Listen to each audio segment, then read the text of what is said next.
president said a few days ago that he would wait up to 2 weeks before deciding whether the U.S. should take military action against Iran. He said on Friday that self-imposed timeline was to, quote, see if people would come to their senses.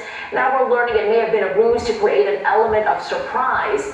A senior administration official tells the Wall Street Journal the president gave the green light to strike while he was in his Bedminster golf club yesterday. That official reportedly saying the goal was to create a situation where everyone was not expecting it. The president has been adamant that Iran cannot have a nuclear weapon. He calls the U.S. operation overnight a military success, and he's warning Iran not to strike back. He said on Truth Social, any retaliation by Iran against the United States of America will be met with force far greater than what was witnessed tonight. It is notable that the president said in his address last night that there are many more targets left. Remember, the president has said the U.S. knows where Iran's supreme leader is hiding, though of course we don't know what targets the president is referring to exactly. Iran is defiant this morning. Iran's ambassador to the UN saying the Islamic Republic of Iran condemns and denounces in the strongest possible terms these unprovoked and premeditated acts of aggression, which have followed the large-scale military attack conducted by the Israeli regime on June 13th against Iran's peaceful nuclear sites and facilities. Iran's foreign minister says they are reserving all options to defend themselves. Fox is told the White House gave congressional leadership a courtesy heads up before the strike. Reaction from Capitol Hill is divided. Several Republicans are defending the president's move. A lot of Democrats, though, argue the president's action could drag the U.S. into a war in the Middle East. House Minority Leader Hakeem Jeffries is calling for a classified briefing to Congress. Guys, back to you.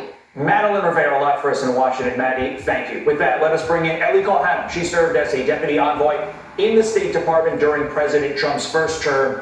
But I'm not going to focus on that part of your bio. I want to focus on the bio line that says you came to the U.S. as an Iranian refugee. What goes through your mind when you see what Donald J. Trump did last night? Good morning. Well, clearly what President Donald J. Trump did last night was change the course of history. He is well overdue for the Nobel Peace Prize for his achievements in the first administration, where I had the honor of serving under President Trump. But certainly now, by removing the nuclear sword of Damocles that was hung over the entire world, with this radical Islamic regime being just, they were saying days away from nuclear weapons capability, President Trump has truly saved the world, and I certainly hope that we will see recognition for what he has accomplished for the entire world. He deserves a Nobel Peace Prize for this, and I just want to say, the president, in terms of what he's done for the Middle East region specifically, he has now changed the strategic direction and alignment of the Middle East, where we can really see a new hope for the region. We can see a pathway for normalization between Israel and her Arab neighbors. Dare I say, one day, even perhaps with a new government in Iran, peace between Israel and Iran. Also looking at, again, the international perspective, we know that this hit to the Iranian regime is also a blow to the China-Russia-Iran axis. We know that our leading adversary, China, is weakened for this attack by the United States. And I have so much more for you. But Ellie, can I stop you for a second? Because you brought up China, which I think is really interesting. China, an ally of Iran. Is it possible that if this actually leads to a greater regional war, that China could take advantage of the fact that we are now distracted yet again in the Middle East? Or explain to me why you think this would actually weaken China. Well, Rachel, China's already weakened by the U.S. action and by Israel's 8 days of war right now, which has left the Iranian regime weak, vulnerable, exposed.